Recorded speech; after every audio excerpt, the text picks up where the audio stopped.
All my dogs, make some noise up in this house.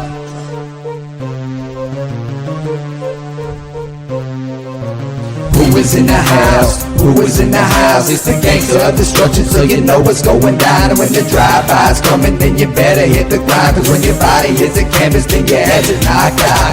Who is in the house? Who is in the house? It's the gangster of destruction, so you know what's going down. And when the drive-by's coming, then you better hit the grind, cause when your body hits the canvas, then your head is knocked out. Fight with Adrian Whisper is like a fight with the devil, because when he's dealing with you, you cannot get on this level. Fight with Adrian Whisper is like a fight with a king. It's like a fight with an army, they got the tanks and everything. He's leaving bruises and stitches, possibly leaving you crippled, because when he sets up the table. Good evening, everybody. This is Huge Pop from the Huge Pop Entertainment. Below me, it is Reek, and with us today, we're having technical difficulties. We can't hear you. We were able to hear you like 2 seconds ago. I can hear you just fine. I can hear you. Somebody messed up. Someone messed up around here. My microphone is working perfectly fine. Yeah, my microphone's working perfectly fine. I mean, come on, guys. I hear you. What is going on? Everything was working great. I was even jamming to the music that you guys were playing and everything, and I'm like, oh snap! They picked up like really good like pictures of us and everything, man. Right now we're listening to you like 5 seconds later on the live stream. So I'm gonna back up. We'll restart it. We'll restart it. How about that? I can't hear you. I wish I knew sign language. That would be easy to do it this way. I don't know. Oh, shout out to Sam Seed, by the way.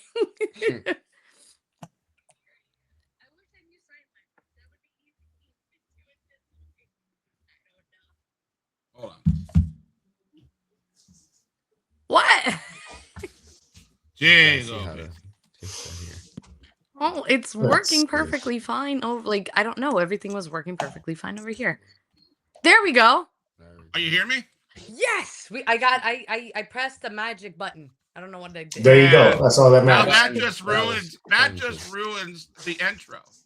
I know. You're gonna have to do it again. You're gonna have to redo it over. You get 2 intros. Be like Jay. That's why. So I'm gonna remove you guys. Boom, boom. All my dogs, make some noise up in this house.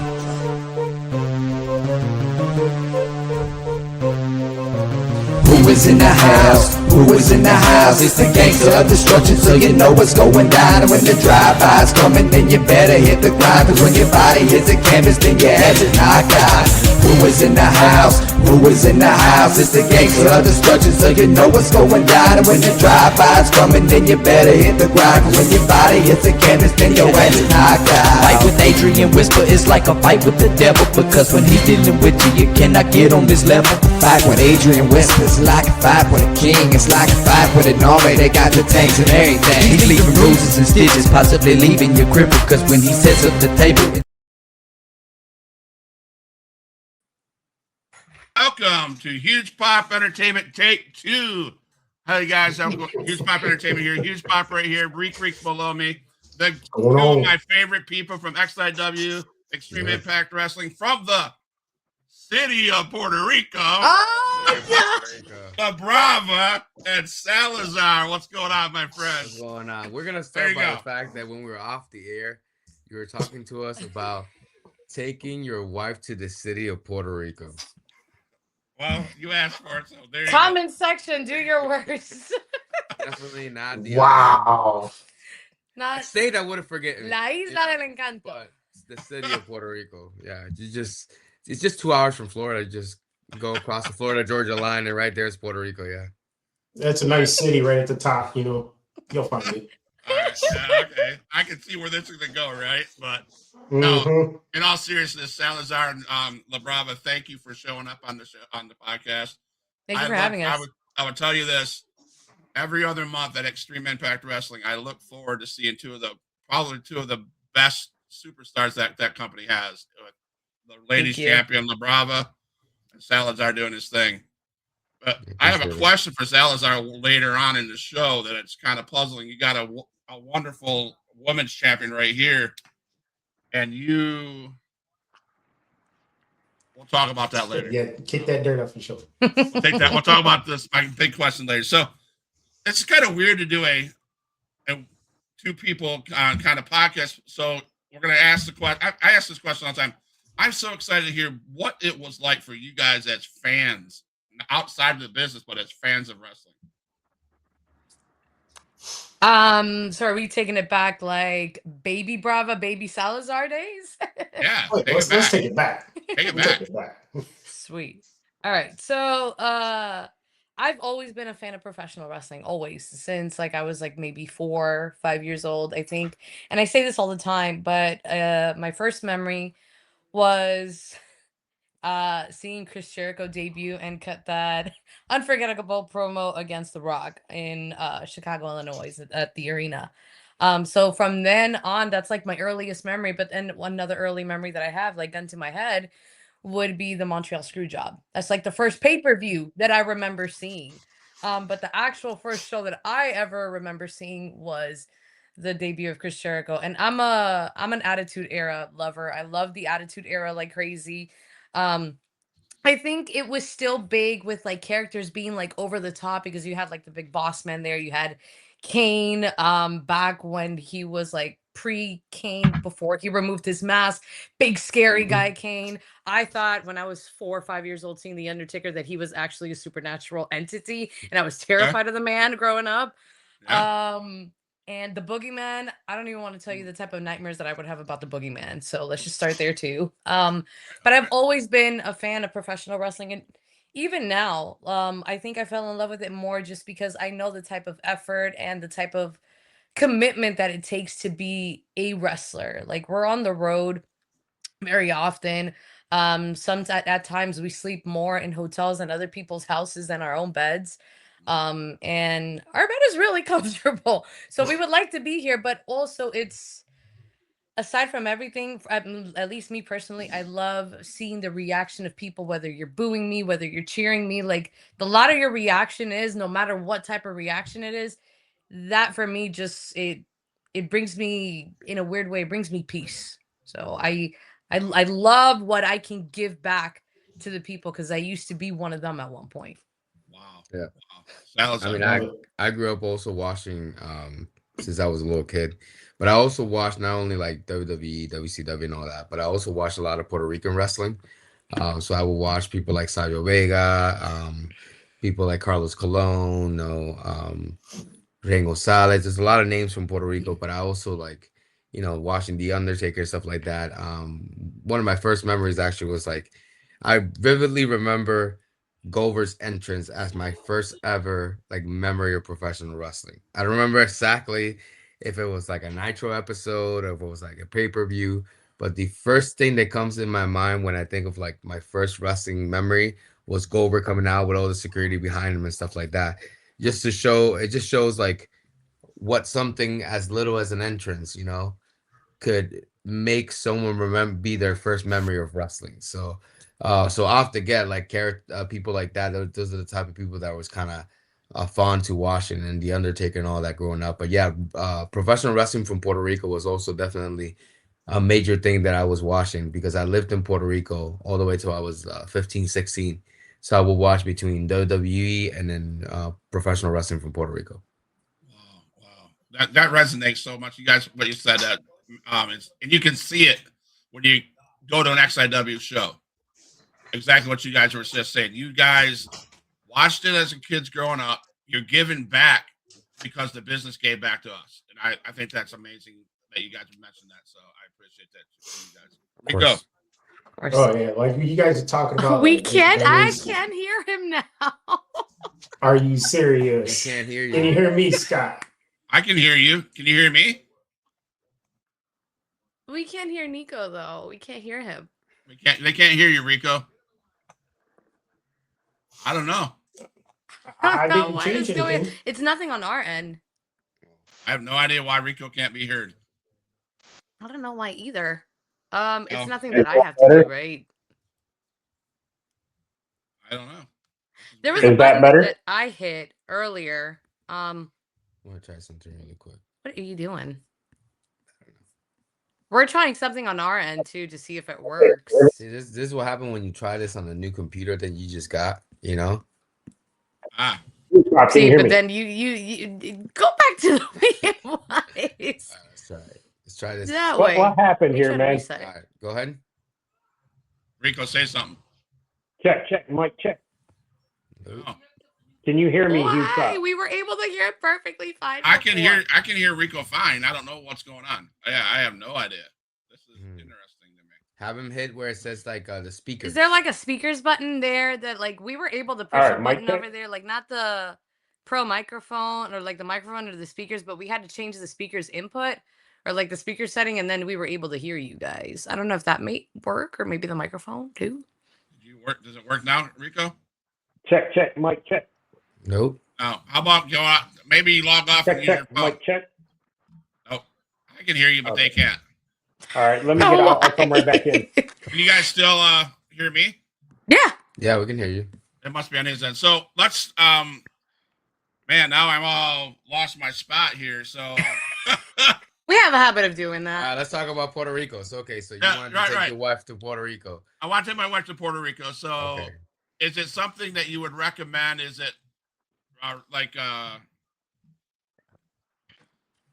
romantic stuff? She now is recovering from back surgery. She had spinal surgery a month ago, and we want to go somewhere in January. We want to be together. So Honestly, Puerto Rico is like the best place to take someone like on a short vacation, like anything like 2 to 3 days is like the perfect place to take them. Okay. Because we gone there so many times for wrestling, and we go in like 2 to 3 day spans, and there's so much that we can do in those 2 to 3 days. Like we'll go from the beach, and we'll go from the beach to the caves to going out to the nightlife, to going out tourists, and we'll do all that in a span of 2-3 days.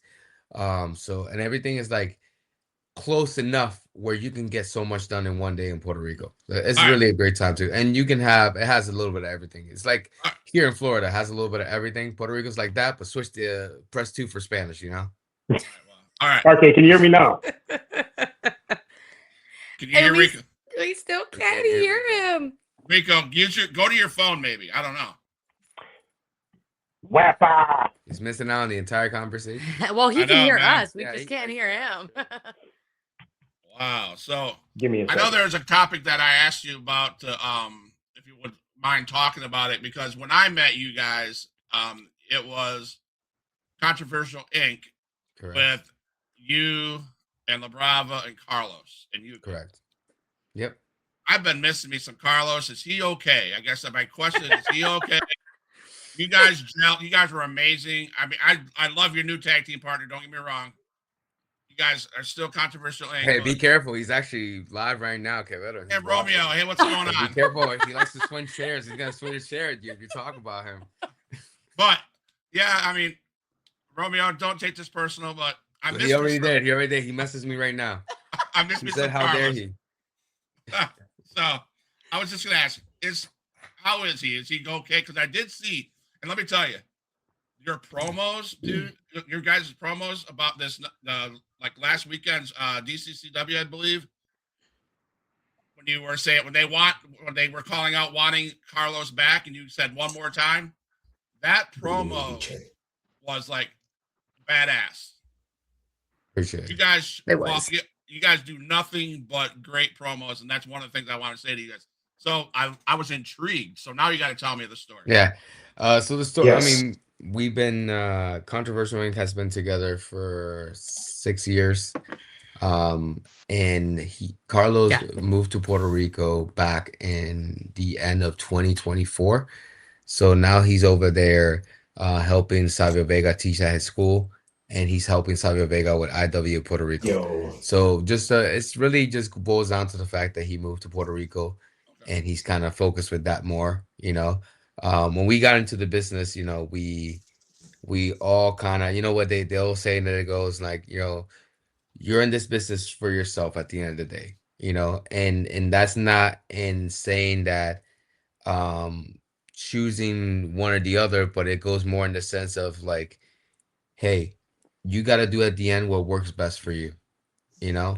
It's cool that we got to do it together for a while, and then we got to push each other and help each other be better. But at the end of the day, he needed to move to Puerto Rico because the opportunity was better for him at the moment over there in Puerto Rico, just like our opportunity right now is better for us here in Florida. So that at the end of the day, it's one of those things where we just had to make that decision. It was what was best for us at the moment, and we're all cool. As you can see, we were working IWA not that long ago, so wherever we can, we'll make it work. But right now, it's just easier for us There's a to, different calling for all of yeah, us right now. yeah. And then everything that we're doing with Quevedo is doing really great right now with Mucha Lucha and all that. There's a lot of cool stuff going on. So it's kind of after doing Controversial Inc. for 6 years, trying something that is in the same realm, but at the same time different. That's really cool too, because adding Quevedo to the mix is basically because he was in Controversial Inc. at one point, and very briefly. So it's almost, and I was in a group with him at one point, a very long time ago, and the name for the group that we came up with together was actually called La Sangre. So it was more like a coming back full circle situation with me and Quevedo. And I knew that if it was any other person other than Carlos to go ahead and try to tag team, because I didn't want to tag team with anyone else. You can ask her. Yeah. As soon as Carlos moved to Puerto Rico, I'm like, I'm just gonna do this by myself. I don't want to do any tag team with anyone else. But the only person that stood out for me was Quevedo, because I always look at people that are, in a sense, that can help push me to go further and to be better. And the only person I really saw that can do that, other than Carlos, was Quevedo. Because when I met Carlos, I was very new in the business. He had a lot more years than me in the business, and I learned a lot. Um, and with Quevedo, he's just a person that constantly will like push me to do more. He'll be like, throw yourself off the roof, and I'll be like, okay, I wouldn't second guess it, and I'll throw myself off the roof. And that's just the type of pushing that keeps me on my toes in a good way. So that way, every time we want to try something new, he's the first one to be like, "Hey, do this. Do you want to do this crazy thing?" And I never say no, even though it's something stupid. So I'll go ahead and say yes, and then it works out every single time because, he knows what he's doing. I know what I'm doing. So when you trust yourself, it's kind of easier to kind of get certain things done because it's all about trusting yourself. Some things are about skills, and some things are about just having the balls to do it. Yeah, and we're talking about IWA. You guys are talking about that, and let's talk about Kiss It Gang. Okay. Are they?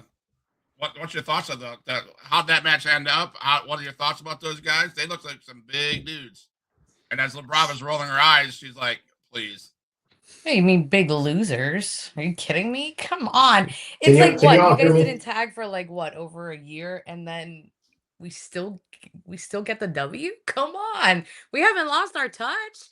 Like, and it kind of bounces back to what he was saying before. I mean, I was watching from the sidelines. I almost felt like we were going back to our roots because that's originally how Controversial Link first started. It was originally just Salazar and Carlos together, and believe it or not, I was the manager when I first started. So I was kind of like learning from them. So like to be put back in that position where I'm on the outside looking in and I'm watching them do their stuff, it's like they never lost a beat. It's like they've been tag teaming this entire time since Carlos moved to Puerto Rico. So the chemistry is still there, and the chemistry has been there since the very first day that I got introduced to the group. Yeah, It it was was weird. natural. It was weird because it was like a whole year and some change that we haven't tagged. So, but when we started kind of getting into the flow of things, it just kind of it felt, natural like we wrestled the main times that we had before. So it was a good match. There's some big dudes, so everything hurt more. They You didn't know, stand a chance though. they kept wanting to splash on us, and it didn't work. No. So we eventually, we got the win, so that was good. To come to after a year of not doing really anything to winning our match. And I don't know if we're gonna be tagging much more again. It just really depends on what it's in the moment. But that match in itself, I'm glad we were able to do it at least one more time. You know. Absolutely, absolutely. Adrian Whisper Yeah. pops in. You go, girl. The queen of the women's division. Tell me she ain't. Which I will be there this Saturday in Panama City That's right. with my XIW Women's Championship, which, by the way, which I don't have it on me right now because guess what? The company's doing me a very, very huge favor, and it's polishing it up and sweetening it up a little bit. You know what I mean? And nice and shiny. They're making it look super brand new because, of course, the queen of the company But is coming this I Saturday. hope they polish my title when I win it. You, of Well, course, you're gonna win that title. You gotta Of win it course. first. Well, I'm definitely gonna win it. So the first thing I'm gonna ask whoa, for is whoa, Definitely gonna whoa, win it, whoa, of course. So whoa! all of us are Can gonna you be hear wearing me? gold on Saturday. still All of can't us. hear you, Rico. Still can't hear you, man. Whoa. Freaking hear you, right? You're like a commentating spectator that we can't even Wait, hear. is it maybe because you're what? No, because you're connected to your headphones. We should be able to listen to you because I see that you have your earbuds on. But okay, so then no, I'm not a tech guru genius whatsoever. Please ignore everything that I'm saying right now. Why is the microphone not working right now? You know, you could ask the This is questions in the chat or something, insane and right we'll now. answer your questions. If you had any questions, Rico. Yeah, Or ask him in the I'm comments. gonna switch man. over to my yeah, CLD I'll definitely spot. we'll answer All them. right, you do that. So you talk about coming. It wasn't for him to go. No, he's coming back on his cell phone. Oh, So okay. Let's try that. you talk about shining it up real quick, nice. But I've read your Facebook for Labrava, and are you cleared to even perform at XIW? So, $1 million question, which unfortunately, no. So I've only talked about my injury in one other podcast, and it was I believe last week. And I ended up basically breaking my hand during a match in Atlanta, Georgia, back what was it, like late October, I think it was. And it was basically the girl fell on top of my hand and all my fingers, all of them bent all the way over here. Whoa. So I heard and I felt the burning sensation like travel down my arm. And it's not that I'm blowing smoke up my ass or anything like that, but ask him, ask anybody that's ever been in the ring with me. If I get injured, you won't tell. Like I just keep on going because what I've always taught is finish the match. You got a mission, you got to finish the mission. He can tell you how many times he's seen me get hurt, bleeding, and it would make more people stop in the middle of the match, but I keep going. I have a drive and I have a goal at the end of the day. But over just these fingers bent, don't ask me how I finished the rest of the match, but I was on the floor afterwards and um I got helped out to the back by the guys, and I went to urgent care the following day, and truth be told, broke my fingers. And the reason why it was so bad was because the break was here and it was close to the metacarpal bone. So if I would have taken one wrong bump during this entire transgression, I would have had to had complete reconstructive hand surgery. I didn't know that it was that bad. So they told me instead of being out 8 to 12 weeks, you could be out 6 to 8 months. And I said, "What?" Over a broken hand, like over broken fingers essentially. You know what I mean? Right. And I feel weird about it, and I was actually just having this conversation with him in the car today. Like, it feels weird even saying that I'm not medically cleared over broken fingers when you've got people that like tore their ACL or their MCL, or they had to have like a hip replacement surgery or anything like that. Like, how do they do it? Like, if they have to be out for over a year. They can't do what we all grew up to love and everything, but I get to. I just don't have the strength to really lift up a dumbbell. Just last week was the first time that I was ever able to lift up a dumbbell since October. So for me, that was a big emotional standpoint. But I'm not medically cleared to wrestle. But ever since I got injured, I've been to all the events. I've helped out backstage as well. I've helped out, just give back to the business, like whatever they need. If they need me for commentary, if they need me backstage to help out with the talent, to give advice, agents and matches too. You know what I mean? Like I like having to do anything that has to do with wrestling. Just keep me involved somehow, some way, and I won't become a raging grr. You know what I mean? Like I won't be a person with Right. a bad attitude. I don't know if we're allowed to curse over here or not. So that's why I don't want to You are. I don't want to drop any bombs. So um it's been keeping me a little bit more like at ease. Sucks that I don't get to wrestle, but I can still say that I'm undefeated in steel cage matches in general, not just in XIW, in general. So let's start out there first. And to be honest, I don't know if there's going to be any women at XIW wrestling, but if there is, the queen is here. I can't be touched. I'm not medically cleared to wrestle. So unless you want actual trouble outside of the company, don't touch me. And don't touch my precious title that's being nice and polished by the company. It's doing me a huge favor because, of course, they want to make it look good for the queen. Why wouldn't they? And it's crazy. I don't have to call myself the queen. The crowd does it for me. The company does it for me. Facts. So Adrian followed up with that. You said you just be there and take possession of your new XIW championship. There you go. See, that's what I'm I talking mean, about. I Game recognizes game. I cannot go without even thinking that Labrava will have something to do, something. You'll have your fingers in there somewhere.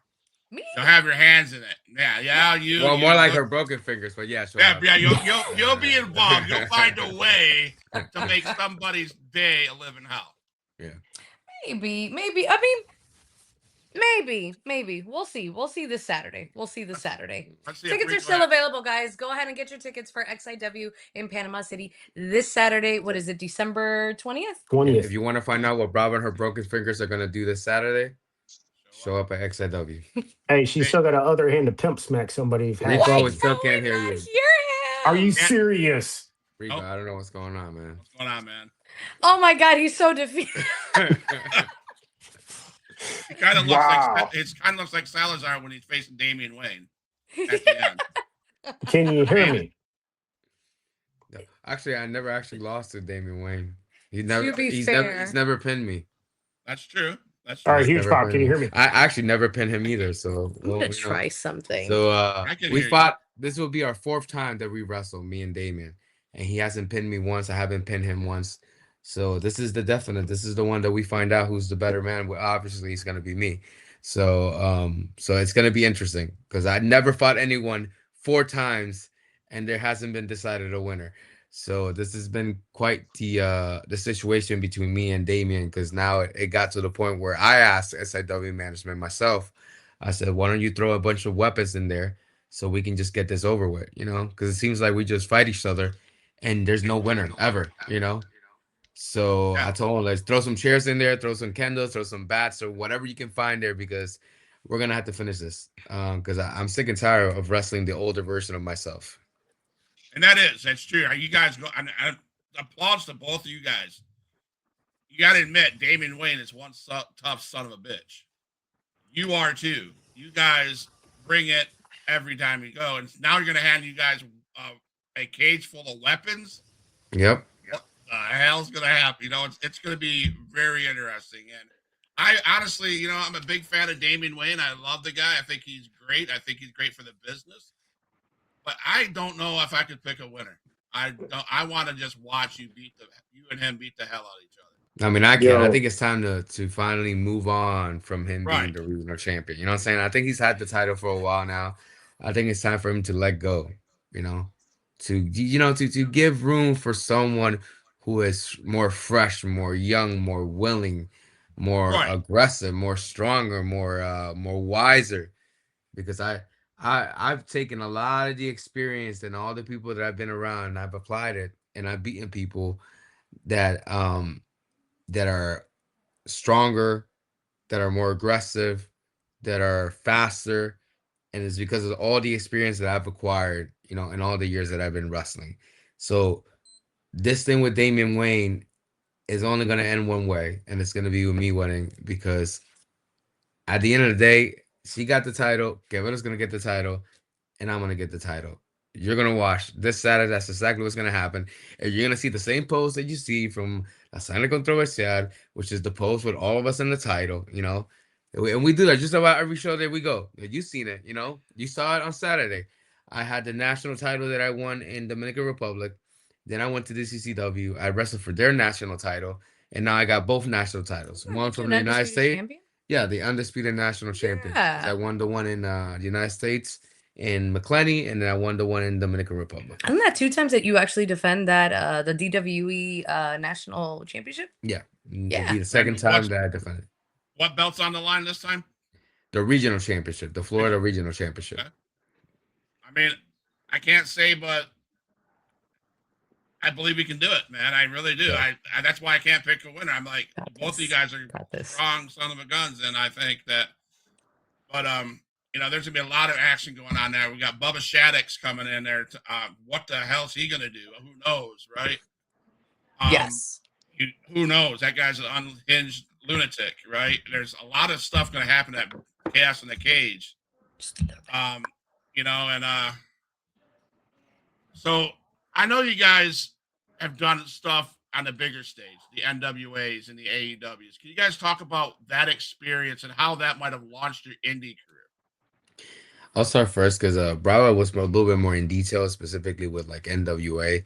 AEW, we did some very short things in like AEW. We were even like in the crowd with the was it Raw Underground or what was that? It was Raw Underground, yeah. Yeah, the underground stuff. And with AEW, I was involved in a few segments. But in NWA, I did get to wrestle a few people there. Definitely one that I can remember really well is when I wrestled Homicide.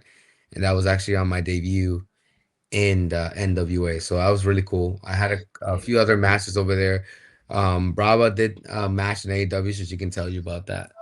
Yeah, so I wrestled in AEW. I believe it wasn't Dark. It was the AEW wasn't Dark. I forgot what the other one was, but it wasn't Dark.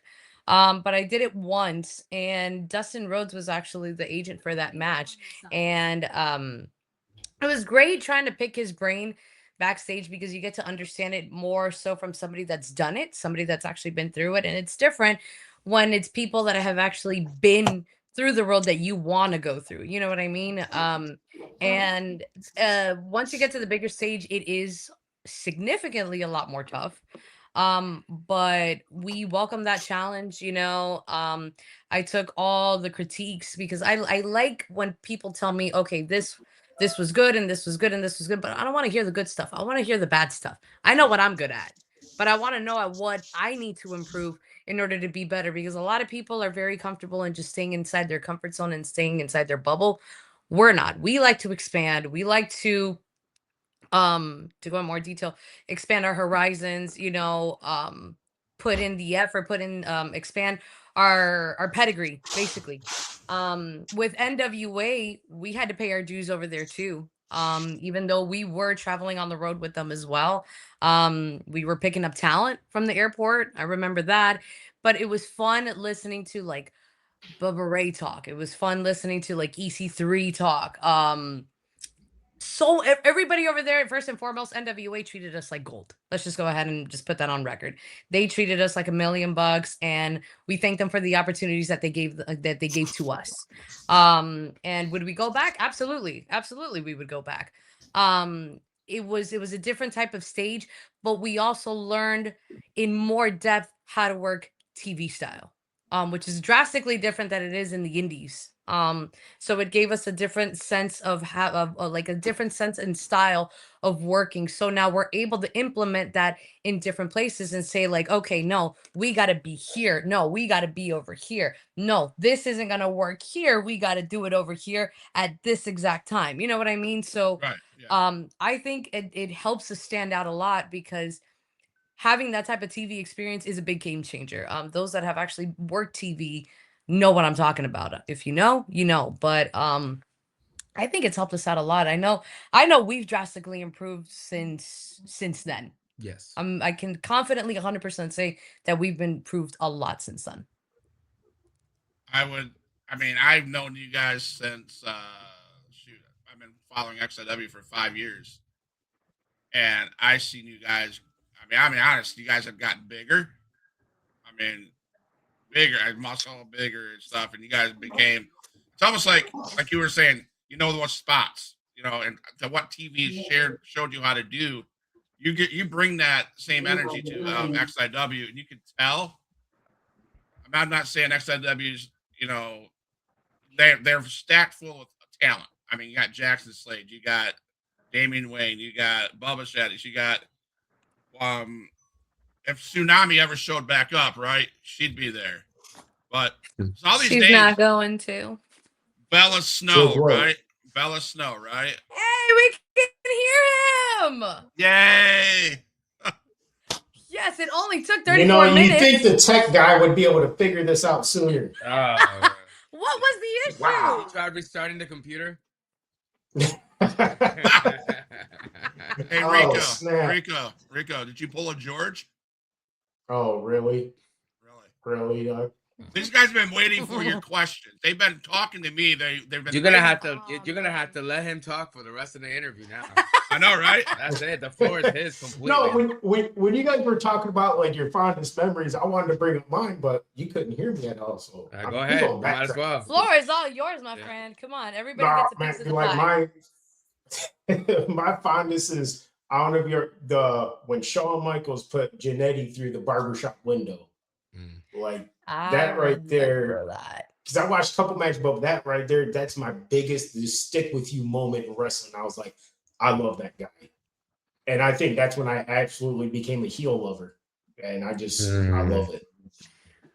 See, the thing that all of us talked about, the moments in wrestling that like marked for us and really, and none of us said a match. All of us said a moment. Yeah, I was just going to say. Wrestling is about moments. At the end of the day, wrestling about moments. My moment was Daytona Beach. Who's the third man? Hogan comes down. Leg drops Macho Man. Boom, there you go. That rejuvenated me as a wrestling fan. So, but it was like, you're right, Salazar. It's the moment. It is. And, it's what stands out. It's what people remember. It's like on a song. Some people remember the lines. They really don't. They remember the hook. That's what gets you, is the hook. Yeah, it's always the hook. Yep. We enjoy like creating those type of moments. I think, and I can confidently say out of the three of us, or really four, because Yuka's also part of the group, he loves creating moments. I think the biggest one out of all of us that likes to create those moments is him. I can actually say that confidently, because he's always like, no, there has to be we got to create a moment. We got to create a moment. And the moment is always there. So he's like, see, I told you. And I'm like, okay. Alrighty. But it's always about the moments in wrestling, and that's 100% true. Yes. Rico, you got any questions? Actually, I wanted to ask about like training and stuff. You know what I'm saying? Like when you're not in the ring, what do you guys do for training wise? You go hit gym. You got a certain routine you like to do? I'm big into training. So we luckily enough, if you're able to find someone that you're able to work out with, you know what I mean, and actually enjoy working out together, props, because it helps. It helps, especially in days where you're like, oh, I don't want to do this set, I don't want to do this rep, I just want to go home right now. We all have those moments. Every single person that is a professional wrestler has had those moments. Okay, I can tell you I've had them quite a few. Most of the time it's him like, come on, we got to finish, we got to go to the finish line. But we're always like trying to one up each other too. Even though he's bigger, I'm like skinny little me trying to lift as much as he's lifting, but it's impossible. I'm like lifting up a pencil compared to him lifting up a pillar. You know what I mean? But we're consistently in the gym 4 or 5 days a week. Even when we travel, we do hit the gym just for like a quick little pump before we hit the stage. Even when we're out of the country, we do the exact same thing. And if we don't have access to a gym, you know, we could still run. We have bikes. We could do at home workouts, still keep up with ring conditioning. So that way it's not about getting ready for that opportunity. It's always just staying ready. You have to stay ready. You can't just be like, oh my God, there's an opportunity there, I have to get ready. You have to be ready even before that. And I think that's why I think you missed a little bit of NWA, but we were ready for that moment. Because at that time we were training with Chris Silvio, who's actually one of the producers and talents of NWA. And just being there with him helped us get ready and stay ready really for NWA. And even now we're ready for all the opportunities. If something comes knocking on our doorstep, I can 100% guarantee you that we will be ready for that opportunity. Always be ready. Always. When we first started getting into wrestling, and before we even had our first match, I know that I trained for a whole year consistently before I had my first match. And even after I had my first match, I kept on consistently going to training and learning for about 4 years, 4 or 5 years, consistently and not missing a day. And it helped me a lot with keeping up with the cardio because regular cardio and ring cardio are two different things. Ring cardio is the ability to be able to, you know, take all the hits, get up, get down, and all that, and still being able to finish your match. Running a treadmill or being on the bicycle, like that's a different type of cardio than being in the ring. Once you get slammed around for 5 minutes, that kind of takes the air out of you a little bit. And then you got to go and run the ropes after that. And then you got to throw yourself out of the ring after that, and then you got to go back inside and get slammed again. You know what I'm saying? So it's that it wears you off as far as cardio. That's why a lot of people, they get blown up, or they can't, they lose their cardio in the ring and they kind of go out of breath because those people don't keep up with the ring cardio. So it's very important that we always every single day that we go to the gym, we always hop on a cardio machine and we always hop on the sauna, just to make sure that we're putting ourselves in that position where, the cardio is getting challenged. So that way, when we go in the ring and we're having these matches, then we're not limiting ourselves or we're not putting ourselves or other people in danger because our cardio is not there. We stay on top of our cardio so we can go 10 minutes, 15 minutes, 20 minutes, 25 minutes, 30 minutes, without really, you still feel it, but at least you'll be able to finish, go through the match without really putting yourself at risk like that. Wow. Does it get worse in the cage?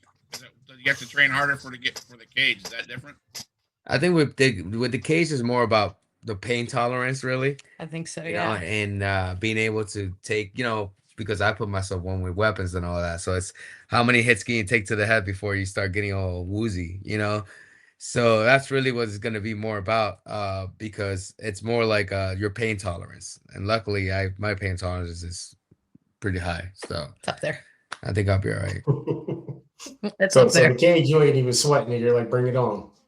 Well, I'm undefeated in singles competition and cage matches too. So I think I got good chances, I think.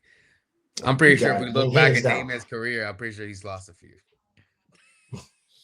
Don't let him hear lose you another say one. that. So you're the modern day executioner, and you bring fear to your people that you face. So how are you gonna bring the fear to Damian Wayne, who is a legend in itself? Well, I think I got in his mind a little bit. I mean, he's wrestled me 3 times and he still hasn't beaten me. I'm the one guy he hasn't beat. He's been. You hear that, Huge Pop? I hear that. I hear it. He wants to talk smack, so that's I know. I'm not talking shit yet.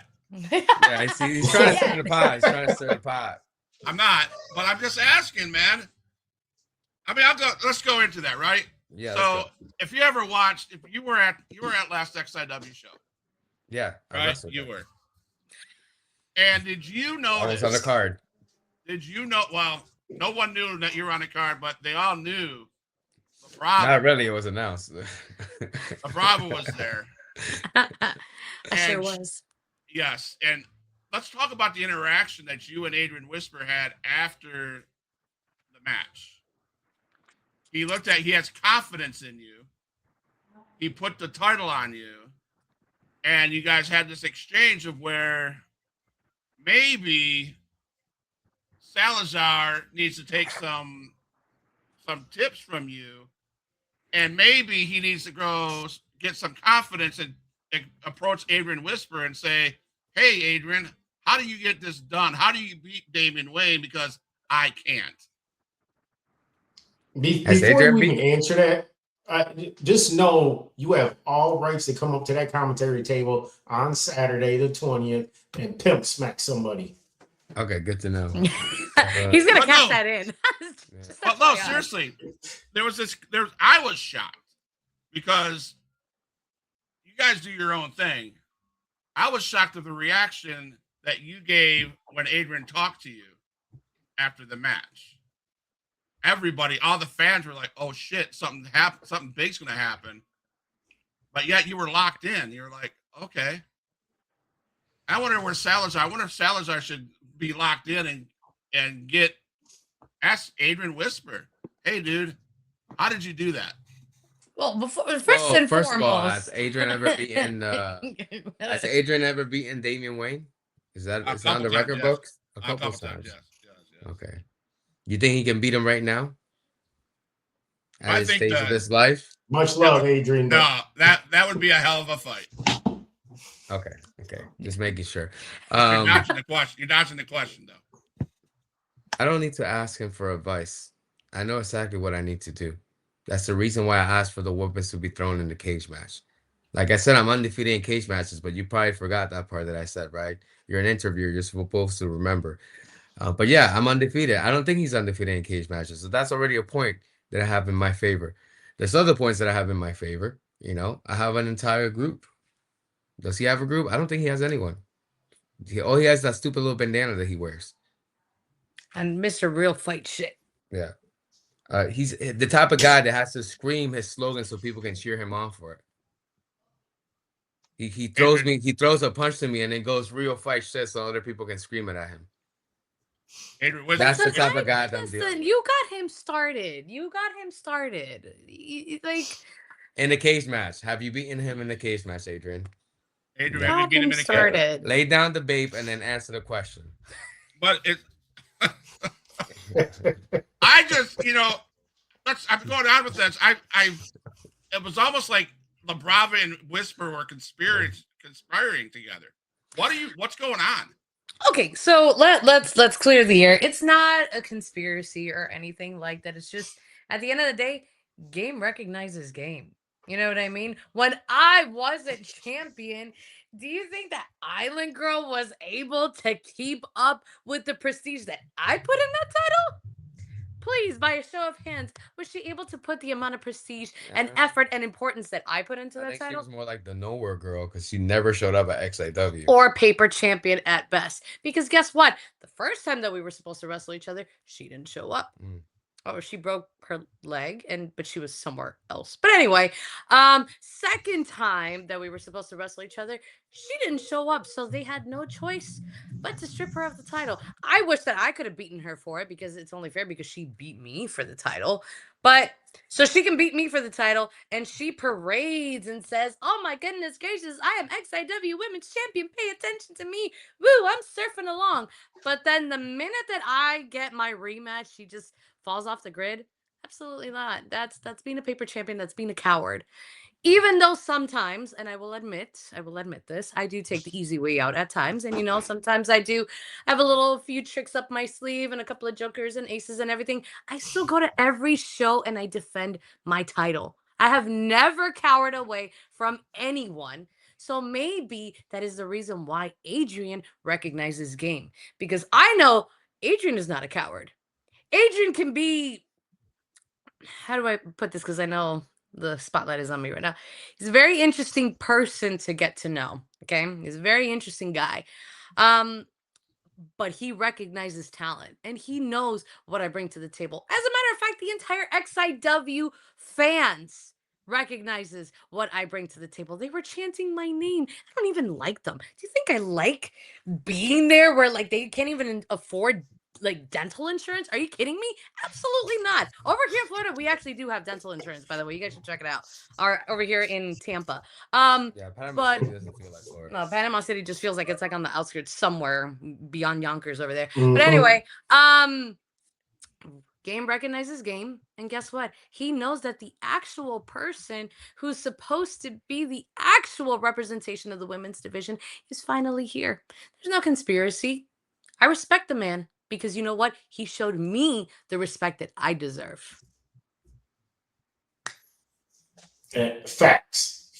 He says, and he's whispering, he's listening to everything you're saying. Testify. See, there you go. I proved my point. He said, "Testify, our queen, testify." Yes. He also said, yes, to Salazar, I have a cage match, a 60-minute Iron Man match, pinch falls count anywhere. Several times I beat Damian Wayne. In return, he's whipped my ass many times too. See, the difference between Salazar and Damian Wayne, or Salazar and Adrian's willing to admit that he got his ass whipped. I gotta say, I've seen your matches with Damian Wayne, and you both got your asses whipped on all occasions.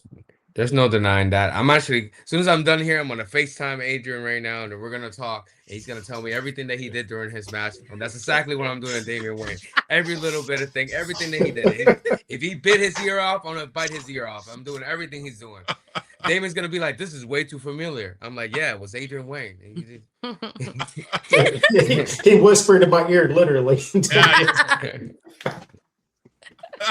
But you see what my man's trying to do over here. You sit there like trying to stir a pot with you two, trying to put a wedge in between, because he doesn't understand the companionship, and he doesn't understand what y'all bring to the table. He wants to hate on everyone. Oh, I surely understand. I understand. But how much more, Salazar, can your girl Labrava has the spotlight. She's like, oh, boom. She's got Adrian whispered in her ear. They got possible conspiracy going on. All this, and you're sitting back, and you're chill, man. You're chill. I hope I see the Salazar that's pissed off enough to use all those weapons, and I want to see a match. I want to see a beatdown that we have not seen them in XIW in a long time. That's what I want to see from you guys. I'm still here because I'm in the middle of an interview. I'm not going to be screaming at you the way I'm going to be screaming at Damian Wayne during the match. But I'll tell you this, when it comes to those type of matches, when it comes to steel cage matches, that's a very brutal match that I partake in when I do. There's a match that I have with Taino in POW, and that was the same type of match. It was all the match weapons inside of the steel cage. It was me and him, and I ended up retiring the guy. So I've retired someone before in a steel cage in the same type of elements that I'm wrestling Damian Wayne. So there's a possibility that he might retire after this match. Who knows? I mean, it might be too much for him. So when I'm the type of person that when you talk to me and I'm not in wrestling and stuff like that, I'm a little bit more chill. But once you actually ring the bell and we get going, it's like turning me up to 100. I become a different animal. So with Damian Wayne and all the matches that I have with him, I've been probably one of the few people right now in the current XIW locker room that has matched his intensity. That's been able to fight him toe to toe, has not backed down, has thrown the hits just as much as I've received them, So yeah, I'm the person to beat Damian Wayne because I'm like I said, I kind of feel like Damian Wayne. Like I think I told you this before, that he's like an older version of me. I kind of see myself in him in a weird way. Not only because we're bald and he has a beard, even though my beard's a lot better than his. A lot better. But it's like we have similar styles. We just go there and we fight. We don't necessarily go there and do all the fancy wrestling, although we can do that. But we just like to go there and throw hands, and that's basically how Damian Wayne is, and that's basically how we are. So I feel that, it's going to be much more than a fight because that's what we've been doing for the past 3 matches. Mm-hmm. It's just going to be just brutal. It's just, I'm going to use a chair. I'm going to use whatever I can find, and this is my type of match. I mean, I know I'm going to let Rico talk, but I want to interject in that. You will have Yuka that'll get involved because he can't keep his mouth or ass out of anything. You'll have Romeo get involved because they can't let you do your own thing. Labrava's gonna be there. Right now, you're the one that sounds like you can't keep your mouth or ass out of anything. I'm just saying. No, I'm just saying. When are you? Now I'm finally gonna get the match I want because it's gonna be in a cage and there won't be no controversial ink, no Yuka, no whatever. But they'll find their way to get in there again. Why can't you get the job done without your people? Look, it's not that he can't get the job done. He can get the job done. Is La Familia stays together and they work together. See, maybe it's because you're alone and you don't really have many people other than your wife that you have to take to Puerto Rico to please her. The city of Puerto Rico. If you don't take her to Puerto Rico, you won't please her. But, me, I have people, I have people that have my back, I know that's hard to believe that you can actually have people that have your back because, I mean, you're only accompanied by all your Funko Pops that you have behind you. But, it happens when you know people and their friends and their family, they have your back. I mean, someday you'll understand that, but maybe not today. Probably not today. You're right. Yeah. So, Rico. Definitely. Definitely. Oh man, this character. So I want to ask you, like right now, if you could, let's say you next month, next week, shoot, tomorrow, whatever. If you were given a match, who would be your perfect opponent you want to go against? Oh, okay. I guess I'll start. Gun to my head, it would have to be Stephanie Vaquer. That for me, that would be a very good match to watch. It's funny. Everybody that I've ever wanted to wrestle, I've already wrestled. Like I've named the people, maybe there's like one or two other people that I've named that I haven't been able to wrestle, but so far the people that I've named, I've wrestled in the past. But she's definitely one. I followed her career back when she was still like in Japan, when she was in Mexico. So I followed her back when she was still in the indies before, WWE. And that woman is, honest to God, such an amazing talent. And just knowing her backstory from where she came from, all the struggles that she had to go through, like some of us had it really easy compared to her. And it's very admirable to see where she came from, that she hasn't forgotten that, and look at where she is right now. She's like in the grand stage of them all. And you know, all this talent, and I want to go after the best. And I feel as though she's one of the best that the women's division in general has to offer. I would love, love, love one day to share a ring with her. I know that it would be a great match between the both of us. I could definitely learn a lot from her. Because props to her, she's fantastic. But I'm also La Doña. I'm not selling myself short either. All right. I have a huge pedigree underneath my belt. All righty. I may not be a signed talent, but I know that I create a lot of buzz in every single promotion that I go to. But if it came down to one match, Stephanie Vaquer, 100%. With me, I think I have two people in mind. I have one, Randy Orton. Like if I had to, put a match and pencil and make it happen, would be him, because that's the type of guy who is very methodical and aggressive in the way that he wrestles. And I think he's the most complete wrestler that there is still actively wrestling right now. Like if you were to do who's the complete package type of wrestler, probably Randy Orton will be the guy that can check off everything. So that would be the wrestler, or if not, Gunther. And that's an easy one, because Gunther is kind of the guy right now, Yep. the man who retired the man, Yeah. That was a horrible ending to that BLA. I'm more depressed about the fact that it's like the Hulk Hogan of our era just hanged his boots up, man. Like all I'm saying, it was poetic. It was poetic. It was. My biggest complaint about that was he was choked out 3 or 4 other times before he briefly tapped out like that. And I was like, you could have ended it. So. Well, that's kind of how wrestling works. If I put you, still real to me, damn it. That's how wrestling works, and that's how any sport works. So if I put you in a leg, in an ankle lock, right? And I put you in an ankle lock, and you get away from the ankle lock, and I put you in the ankle lock again, and you get away from the ankle lock. It's gonna hurt every single time more than I do it, right? That's fair. So by the time I put you in the ankle lock for the 5th time, you're probably you're gonna tap out. You're gonna tap out. So I'm gonna tap out the first time. What the hell are you talking about? I'm just saying, every single time it's gonna be worse. If you get in a real in an MMA fight, right? Yeah. And someone puts you in a front face lock, the first time he puts it, you might be able to slip away. But once you're in the 3rd or 4th round and he puts that front face lock again, you're tapping out.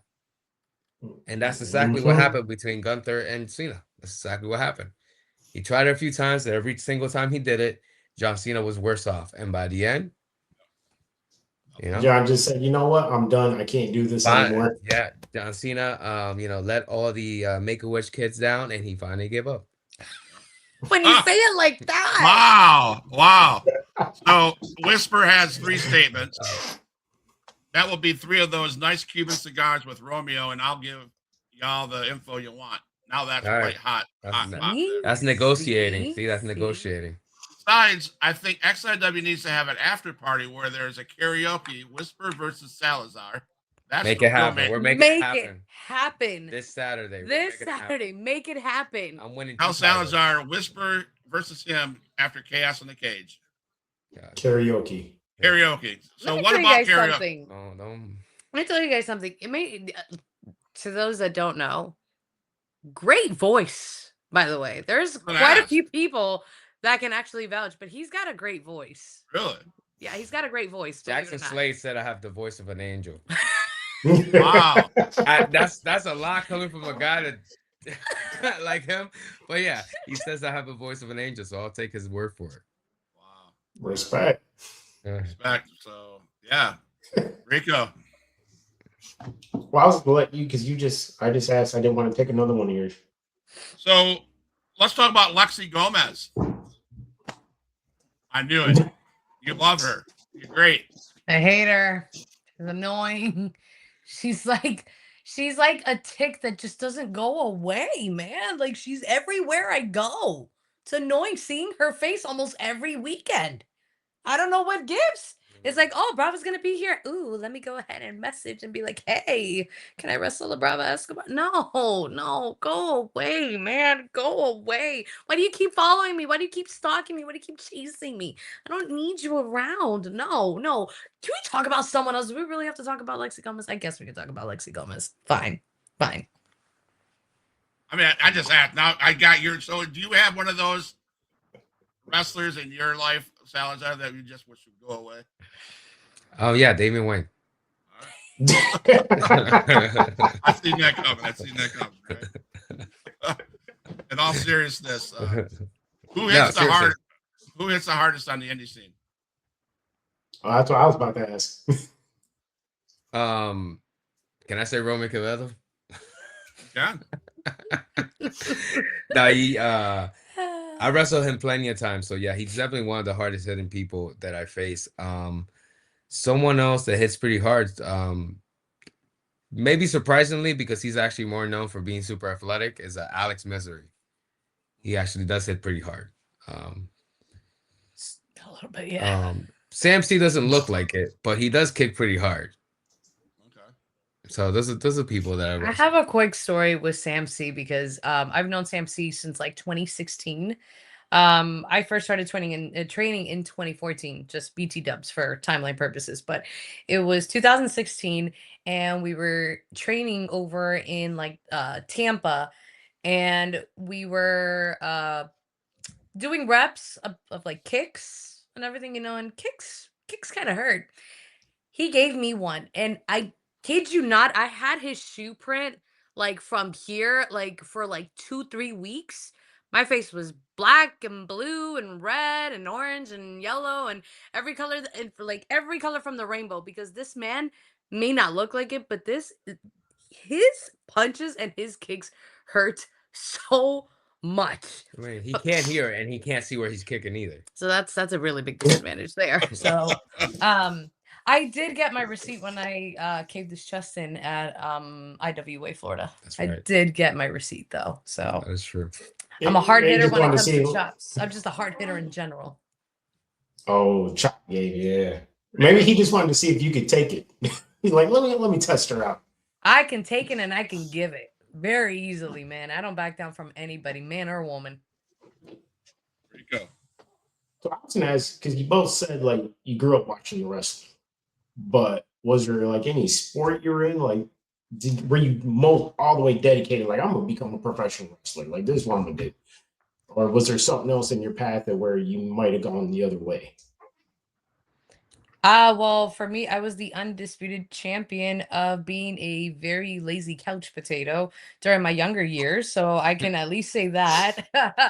I tried out for the softball team back in high school, but due to me being a very problematic teenager with my up and down teenage attitude problems, I was not allowed in the team. So I tried out, did great, had the talent for it, we cannot accept you because your conduct is a huge mess. It's everywhere. So I wasn't. I was a really rowdy kid. So when I say that, like, La Brava, the name La Brava really does live up to its standards. I've been La Brava since day one.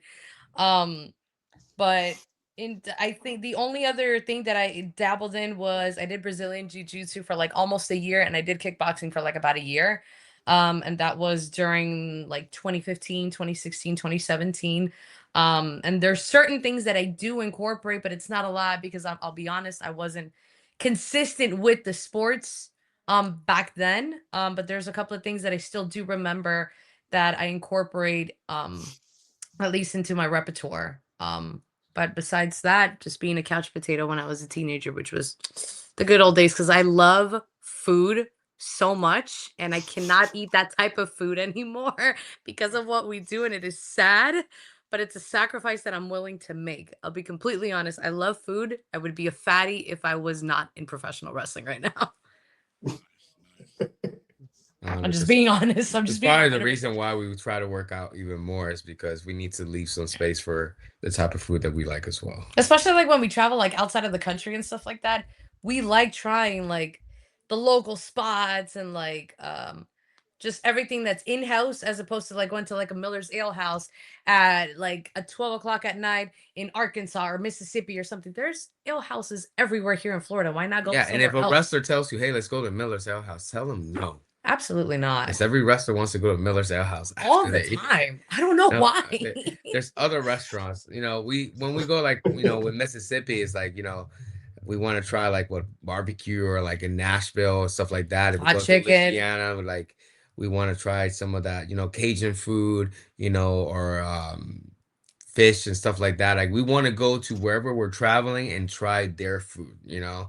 And that's one of the reasons, like, you know, we're traveling. Let's actually have the experience of traveling. Let's just not go there and come back and not take a look at some of the places or eat their food, you know. So that's why we leave ourselves a little bit more space for when we work out even more. But as far as like how we got into it, with me is, you know, I didn't really know the way to get in because, you know, this is one of those things where like they don't when you watch wrestling, you don't know really how to become a professional wrestler. You know, you think it's cool, you would like to do it one day, but most of us, by the time that we figure out how to get into it, we're probably either too old or too beat up, you know.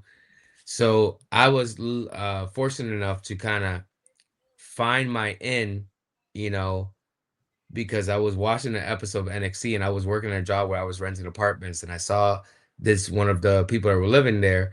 He actually was in NXT wrestling. So then the day after I spoke to him, I'm like, hey, you know, I saw you in NXT. That was pretty cool. You know, I really like to, you know, I've always thought of maybe doing it one day. And then he said, why don't you? And then those 3 words were the words that changed my life. He just goes and says, why don't you?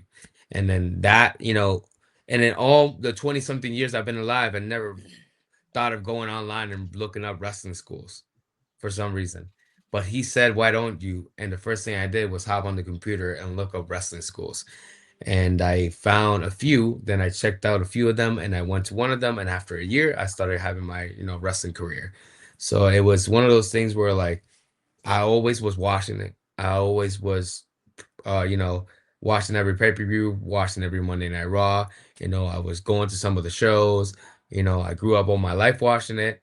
And I always told myself I wanted to do it, but I never really pursued it, thinking it was not something that was for me, you know?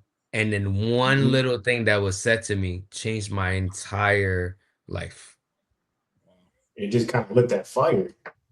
Yeah, it's like it lit a spark, you know? It lit a spark. That is awesome. Yeah, I was gonna say, when you guys talk about the training and stuff, I get that. Because if you go, like, I don't know about you, but for me, if I go like 2 weeks without training, I find myself eating a lot more. Oh yeah. And I mean just eating everything. Yeah, don't tell me about it. That's our Thanksgiving was terrible.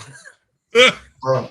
It was the days leading up to it, the days after it. We were like 2 pigs stuck in the mud. Oh my God, it was terrible. Thanksgiving and Christmas is my worst times for working out. It's like the worst and best time, you know. So after Saturday, Salazar, if it goes your way, will you be when it goes my way? Which it will. Will you be with you in the building probably? Because let's give it props because you have the upper hand, right? You have. Well, I got a broken hand, but yes. She's gonna help me with her broken hand. You'll be there in a way. I know. I've been around you guys. I know this is going to be very controversial. What, she can't support him? What's wrong with that? Yeah, there's something wrong So with when and if you win that title, will you be a defending champion, or will you just collect the gold and move on and just avoid other people? And if you do win that champion, who would you want to be your next contender at XIW? I don't care. I'll defend it against Adrian Whisper in the karaoke face-off. You know, like I'll defend it against anyone. I really don't care. I never like. There's one thing about me is I never back down at all. Like, you know, you can say what you want about like my tactics, you know, and I'll have people that support me. But whenever someone throws a challenge, I never said no. Never, no company ever. I never, ever said no. And you know, and I can have 2 or 3 matches the same night. You know, I'm that type of person. You know, I really don't. I don't care putting my body on the line, you know, with anyone. So if it's Damian Wayne, I'll wrestle him again if I have to. If it's Bubba Shaddix, I'll wrestle him if I have to. You know, if it's Agent Whisper, I'll wrestle Agent Whisper. I don't, you know. I mean, what if Jackson Slade walks through that ring? I'd wrestle Jackson Slade before. I'll wrestle him again. He'll wrestle him and beat him with the regional championship and his angelic voice. Yep. So would you say out of the regions, the territories, would you say Florida is on the top of the list of indie wrestling scene, or do you think, or are there other states that we ought to be paying attention to? There's definitely other states, but Florida has, because Florida used to be the Mecca for a long time. You know, it used to be the place for wrestling, and because a lot of companies moved from Florida, you know, Florida was not looked at the same for a while. But Florida has some of the best wrestling talent there is. Some of the best wrestling talent. And it has some of the most consistent wrestling promotions as well.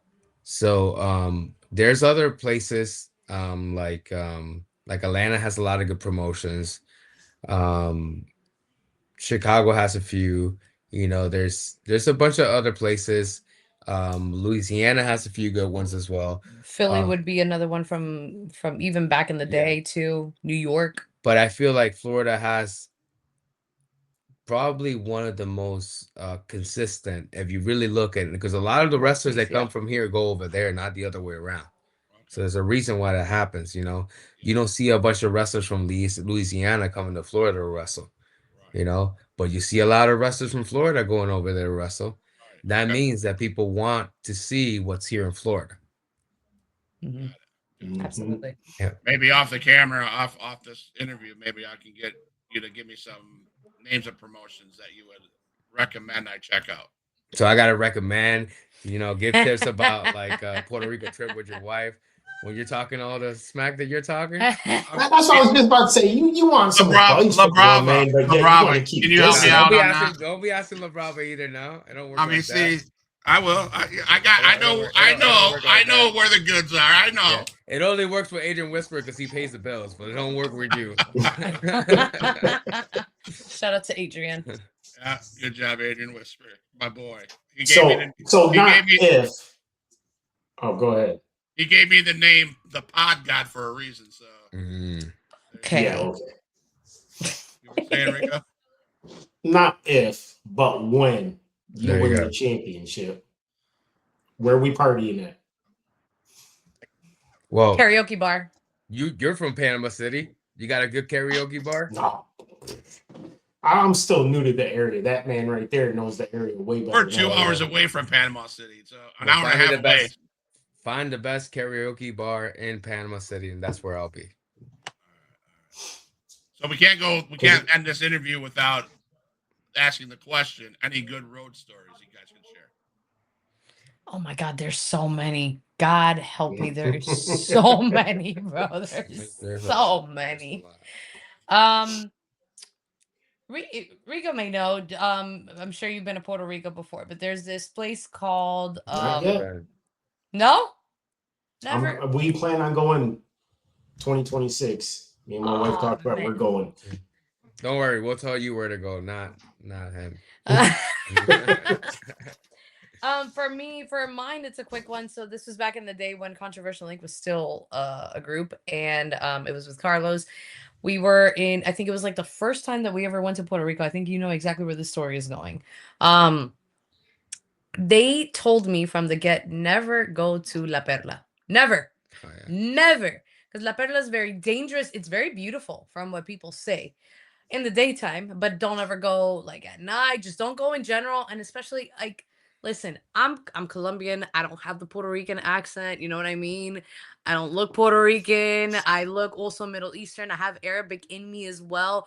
Not a good mix. Me by myself in La Perla in Puerto Rico. Absolutely not. We were enjoying kind of like the nightlife after we finished wrestling at one of the Puerto Rican wrestling promotions over there. And I was enjoying myself. I had like 1 or 4 drinks, give or take. And I don't know why. I still don't know why, because I do not remember. I do remember when he was yelling at me though, but I was walking down to La Perla and I wanted to, I just had a moment and I wanted to check out La Perla. Mind you, there has been so many people, that over there. And they just disappear off the map. I could have been one of them had it not been for him basically having to drag me back to safety and basically lecturing me like I'm 2. Yeah.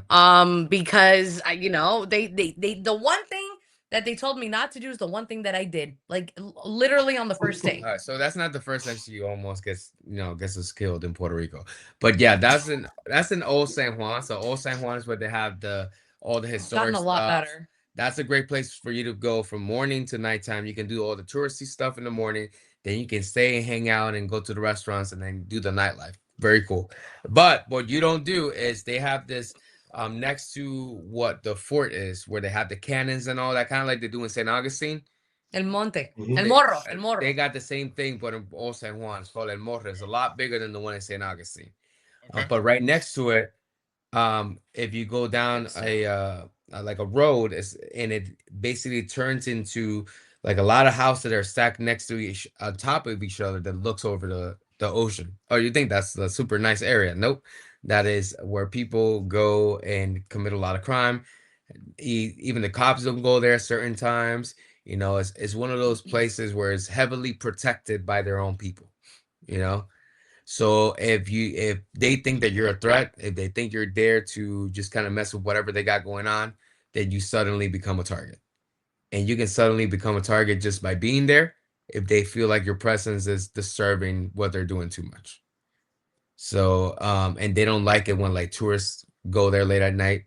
They don't like when people that don't look like they look to go there at a certain time of night. So, when we were in Old San Juan, we were all hanging out and drinking after we did the Bret Hart memorial show. Not memorial. Not memorial. The Bret Hart tribute show. Tribute show. We did a tribute show or something for him. So we did a show for him, and he was there. But then afterwards, we went out and we hung out in Old San Juan. We drank a little bit, and then we walked around. And she started walking down that road, and just almost as she got through it, I had to run and grab her and pull her out, because it could have been. The lights were pretty. I don't know. Yeah, lights were pretty. The last time I would have seen her there. Yeah. The lights were pretty. They always say follow the light. That's what I was doing. But if you go to Puerto Rico, go to Old San Juan. Just don't go through the Perla. There. And then Guabate is like right by the mountains, and they have all these different type of restaurants stacked next to each other, so you can go like basically bar hopping one to the other. But it's right in the mountains, right by the rivers. It's a very cool area. Do you remember the situation that happened in Georgia with the hotel That's actually a really good road story. That's a good one. I don't think we've actually told the story on a podcast, so you guys are the first ones to know. Okay, so we did a show. We did one of these Lucha shows, and the Lucha shows that we have are always fun because the old ladies always try to like attack us, and specifically her, you know. So they'll grab a chair and then they'll run after Labrava, and Labrava will have to get in the ring because she'll literally get all the way up to the ring and try to hit her with the chair. And the security, they like it. They don't even care to protect us as wrestlers. You know, they'll be egging on the lady to go ahead and hit Bravo with the chair, and Bravo's like running away from this old lady. It's like flashbacks to her mom or something. So, but after the show, we spent the night at a hotel, and I think this is around COVID time.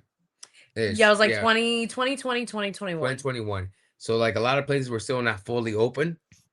So we got the hotel room, right? It was a Red Roof Inn. I'll never forget it. It was a Red Roof Inn. There were so many things that happened at the same time that were weird. Way too much.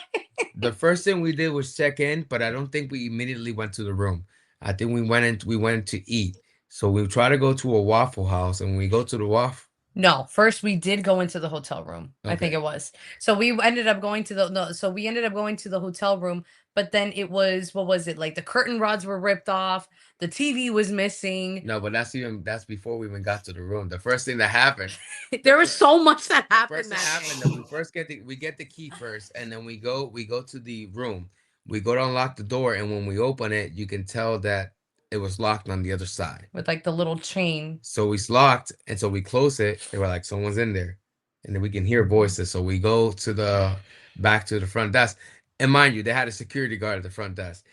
That already was the sign that we probably didn't pick the best hotel. That's why Brava stopped picking hotels, because she always picked the worst hotels. Listen, I go for like $30-$40 a night. Yeah. With a slight chance of getting shot. Yeah. Because it's easier on the wallet. You know what I mean? Yeah, she got fired from making those decisions. I don't make those decisions. No, she don't. So we go back to the front desk, and they're like, "Well, that's weird. You know, why is there's someone in that room?" So the security guard goes with us to go check. When the security guard knocks on the door, they answer saying, "Oh, my mom, she's sleeping or something, right?" She's like, "Oh, my mom has the room. Don't you remember?" And it's almost like we all looked at each other. We're like, that has to be code for something. The security guard's tone completely changed. Like, it's almost like when she told him that, he knew what that meant. Oh, wow. So weird. But it doesn't end there. So then I was like, okay. Maybe you should have left the hotel. But you know what? At that point, we didn't care. So they switched our rooms, and we basically just propped the chair to the door and then just hope for the best. But then we went out. We were trying to get something to eat that day. After we finally got the hotel room situated and everything. I think we went to, it was either like a Denny's or something like that. It was, no. We went to IHOP, and they couldn't sit us. They couldn't sit us at IHOP. So then we went to a Denny's, and then we couldn't eat at Denny's because we had to wait 30 minutes for the chef to arrive because all the chefs just went home. All of them. They couldn't, they had nobody in the kitchen to make food. So we're like, this is really weird. Okay, let's just go to a fast food spot. Let's just go to Checkers. Whatever, quick and easy, quick, nice, whatever. Let's go. We had a very unhealthy addiction to Checkers spicy chicken sandwiches, by the way. Just FYI, we can't even smell one. We can't even eat at a Checkers anymore because of this. But so we went to get our food. Then we parked. And mind you, there's a huge parking lot area. It was huge. It was a shopping center parking lot area. So we're the only car that's parked there. Okay, we're the only car parked there. And then I think not even 5 minutes later, there's a car that looks beat up. Even sooner. It was literally 30 seconds, a minute later after we parked. It's a beat up car, literally beat up, parks right next to us. My guy, there's another parking spot here, another one here, another one there, one like 10 yards away from us. Why did you have to park right there? And then they were looking straight, and then they did this. They look at us like with that kind of like scary movie type of vibe, or it's like a sudden like head movement, like he literally said, "Nope." Put the car in reverse, and we sped out of there. We almost died because we were going the wrong way too, because because it was dark. We were driving into incoming traffic. So I'm like, Salazar! And he whipped the wheel so damn quick. I don't know. He popped the wheelie that day. I'm pretty sure he did, because it was insanely inhuman the way that he did that U-turn perfectly and went towards the hotel without a scratch in that car. And then we fell asleep with the door. With the door locked, and of course, like the chair, it was like stacked onto the door to make sure like nobody broke inside, because we were terrified at that point. And the minute that we were able to check out, we booked it and we went home that day. And it was like an 8-hour drive for us, but that was one of many scary situations. That was probably the weirdest trip that we've done. Yeah, that's the weirdest everything one. about it felt weird, and it felt like there was some type of weird operation happening at the hotel, and we're just staying in the middle of it all. It was weird, man, because it almost looked like it could have like a trafficking situation. It literally felt that way, because the voice from the hotel room belonged to a little kid. It didn't belong to an adult. So imagine a little kid talking to a grown ass security guard, and the security guard looking at you like, "Oh, well, you're in the ghetto. Welcome." And we're like, "What? Welcome to my He hood." literally said, "Welcome to you're in the ghetto. Welcome." We're like, "Oh no." So your instincts kicked in that parking lot, man. My man pulled up beside you. You're like, "Nope." Yeah. Like, I ain't sitting around to see what happens. At that point, so many things were happening. I'm like, I'm not letting any second go by, you know. And that was like it's true. It's like one of our weirdest like moments on the road. For the most part, though, we always have such a great time like on the road. Like there's like we're always like in sync with each other. Like whenever we're traveling, it's always a great time. We've had scary situations happen. Those are stories for another episode. But like the one that stood out to me was that one. I will never forget that day. That's the with the Red Roof Inn in Atlanta, Georgia, guys. Go there, but do not go there. Sorry, no, that's funny you say, because Red Roof Inn in Detroit. Don't go there. You go downtown Detroit, Red Roof Inn. Oh, I've heard. Those are two things. Those are two things that shouldn't be in the same sentence: Detroit and Red Roof Inn. Right. I was just saying. Could be using those at all in the same sentence. No. I gotta ask: chair shot or stepping on Legos? Chair shot. Which one's worse? Nah, no. Well, I would rather take a chair shot than step on Legos. Chair shot is worse to me. Nah, I'll take a chair shot. No, thank you. Not Legos. No. Yeah, I agree with that one. You got anything for these guys before we let them go? I just want to say much respect, man. I can't wait for this Saturday when you tear it up. Despite what some people want to say, you're gonna win. It's gonna be a great night. And I thank you guys so much for coming on the show. Real talk. Now, yeah, of course. Talk, don't get me twisted. I remember what I said. I would not be. What do you sound like Vanilla Ice right now? I would not be shocked. Would not be shocked. What's going on here? If you came out victor. Milli Vanilli over here. I would say. I'm curious of how it's going to be done. Okay. I'm looking for that fight. I'm looking forward to that. Oh, because you know for a fact I'm gonna win. You just want to know how it's all gonna go down. How about this? How about this? You should finally get it done. I'm just saying. Look, a W is a W no matter how it's done. Because you're gonna get it done because of this man. And then new. There you go. See, you guys said it. So I'm going to give you guys the floor. Salazar, you can go first. What's one thing you need to get off your chest before we leave? You have a message for Damian Wayne. Labrava, do you have a message for XIW, Adrian Whisper, and the women's division? We'll do that. You guys do that. Once you finish Labrava, I'll close the show. But please don't go anywhere. I'd love to get some information on Puerto Rico. The city of Puerto Rico. The city of Puerto Rico. I didn't say that. I'm not letting that one go. Not on air anyway. So, okay, Salazar, you go first, man. XIW this Saturday, fourth time me and Damian have been wrestling. I think by this time, we're definitely going to find out who the real regional champion is, and it's gonna be me, Salazar de la Muerte. I'm definitely looking forward to taking this title from him. I think I'm sick and tired of seeing him with this championship. I think everyone else is sick and tired of seeing him with this championship. So I'm gonna do everyone a favor and take this title away from him. That's exactly what's gonna happen. And it doesn't matter how I get it done. What matters is that I will get it done. Good job. Yep. It's great. Your turn. So, just want to put on the record as well, even though I'm not medically cleared to wrestle, I'm still showing up to XIW, which is more than what Island Girl did, which is more than what any other woman in the history with a broken hand, by the way, a broken freaking hand, which is more than what any woman that has stepped foot into XIW can ever say. Number 2, I'm the best women's champion that company has ever had. Number 3, and anybody can wrestle me for that title after I'm medically cleared, of course. And then number 3, I'm always full of surprises. I always have an ace up my sleeve.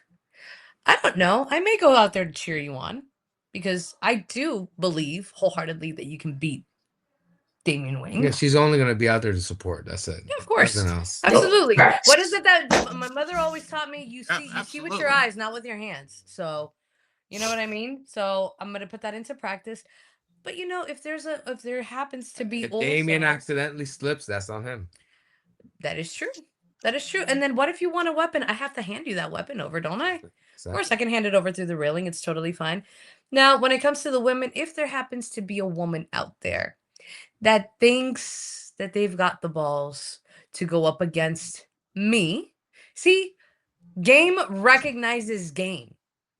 Bow down to the queen, baby. Yes. Any woman that has the balls to step through the doors of XIW and challenge me and actually give me a challenge for my XIW Women's Championship, please, by all means, please send a message over to Adrian Whispers. Please, I'm begging for that challenge because honestly, this little vacation, I think it's time that I wrap it up. I think it's time for me to return back to that ring because very, very soon I'll be back. 2026 is going to be a whole different year. And trust me, if you thought that I was bad back then, my villain era starts 2026. I promise that. Cannot wait. Salazar and Labrava. Yuka's going to be there to support you. Bubba Shaddix, bow down to the queen. Adrian Whisper, you get his comments. Huge Pop Entertainment. See, Yuka's going to be there to support. He just said that. See? Right, so to support. I have a big support system. It seems like you got problems with support systems. Salazar and Labrava, they have a great support system. Yes, there you go. Can't get it done by themselves, but thank God for support systems. I think they have proven they can get it done by themselves. I don't think so, but it almost sounds like Huge Pop Entertainment guys. We didn't talk about the XIW Adrian Whispers faction, the Seven Stiffs. It almost sounds like there's a recruiting going on for one and only Labrava. We got Bubba Shaddix part of it. We got Adrian Whisper part of it. That brings me back to the conspiracy. Is Salazar going to be part of it? Who knows? All I can say is we need to tune into XIW on December 20th at Panama City, Killing Fields, where there's real fight shit. And Salazar, you better be bringing the real fight shit because Damian Wayne does every time. And I've done that every single time I wrestle him too. Every single time. And it's going to be in a cage, and it's going to be fun. It's show up at Panama City, everybody. Let me ask you a question: are you going to show up with a Damian Wayne shirt or something? Are you going to? I do have one, but no, I'm not. Are you going to make a little poster and put his name on it? I don't need to. #1 fangirl or something? No, Huge Pop don't need to do that. Huge Pop is just there to stir shit up. Huge Pop is there to talk back. Huge Pop is there to give you guys the interviews you need to get, right?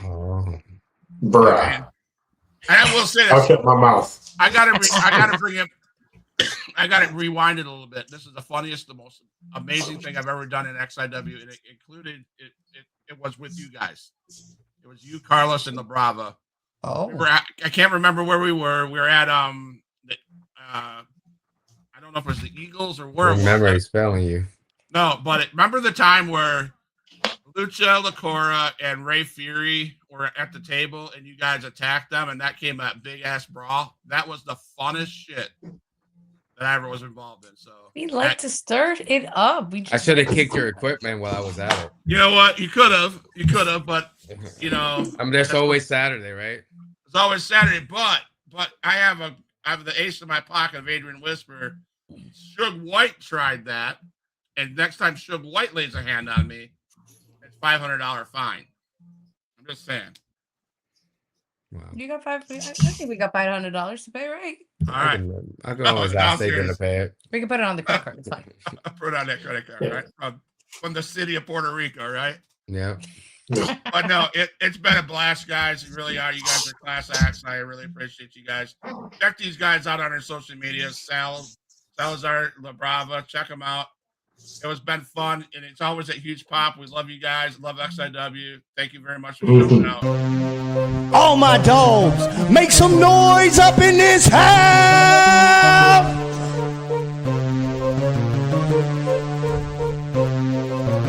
Who is in the house? Who is in the house? It's the gangster of destruction, so you know what's going down. And when the drive-by's coming, then you better hit the grind. Cause when your body hits the canvas, then your head's knocked out. Who is in the house? Who is in the house? It's the gangster of destruction, so